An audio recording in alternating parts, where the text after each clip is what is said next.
Paul, how would you sum up the last 2 rounds of the World Series? Obviously, as far as we're concerned, we look at Hong Kong first and foremost. It was a great tournament for everybody to get through to the final for the first time ever and to acquit themselves really well and get in a position where we were really competitive and almost win the tournament. That was a great experience for everybody involved out there in Hong Kong, and also the whole squad trained up really hard building up to it, so that was something I'm sure the players will never forget, and hopefully something that they want to do as soon as possible again. And Tokyo was difficult after coming back from that. It was a tournament where we lost 3 games, and each game we lost by 2 points, so the boys were very close in that tournament as well, but it was difficult to get back up for the tournament after what happened the week before. But it was a pity they weren't far off it. Overall, to score 24 points from the 2 tournaments, that was something we'd definitely have taken before we went there, and it enabled us to be safe as far as the bottom 3 are concerned in the relegation battle. What do you put the success down to in Hong Kong for reaching the first final ever?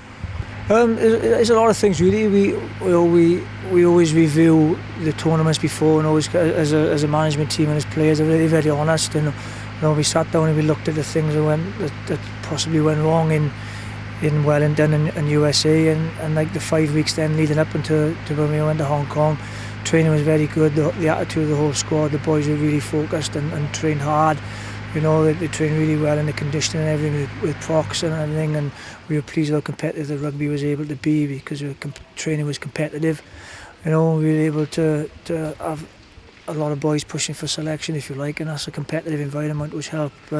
Overall, the attitude of everyone leading up to getting on that plane to Hong Kong was superb, and I think it was a hunger about everyone. The discipline of the group while they were away was excellent.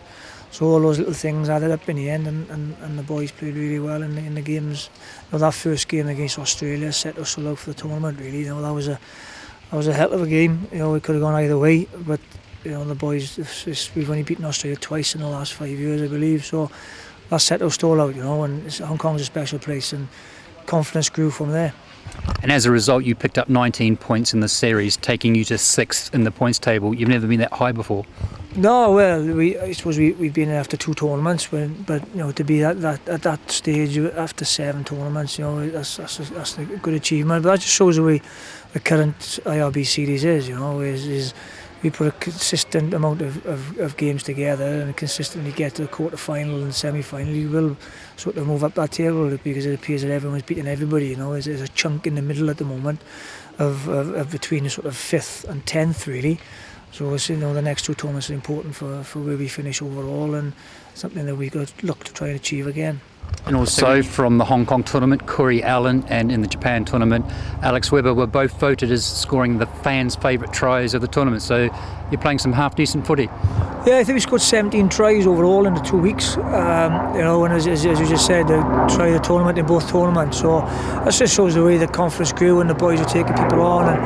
And we maintained our possession a lot better. So when you maintain your possession and keep the ball for subsequent phases, you're going to be more of a threat with it. And that's what we were. We were more of a threat on the ball.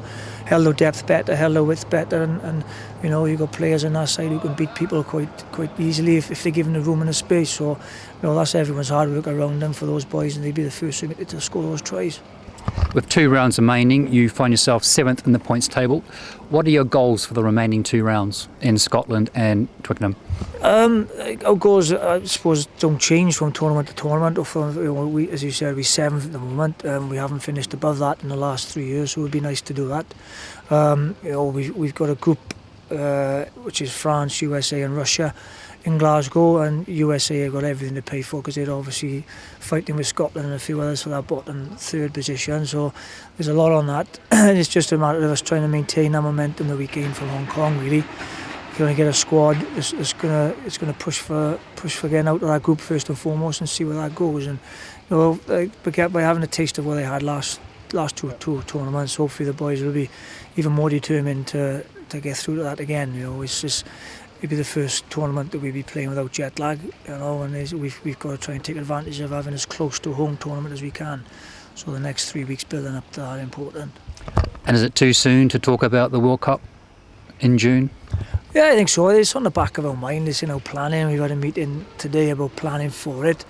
but still, you know, the main part of the build-up will come after these two tournaments. So, you know, the training, you know, whether our squad changes, is competitive competition for places now, which is brilliant as far as we I was going to say, is that going to spur the players on? Because obviously there's only a limited amount of tickets available for that plane trip out to Moscow. So is that a spur for the players? Well, you'd hope so. You'd hope so. I think whatever like the players are doing next year, or whether they're involved with us next year, they still, you know, to play in a World Cup sevens is something that comes along once every 4 years.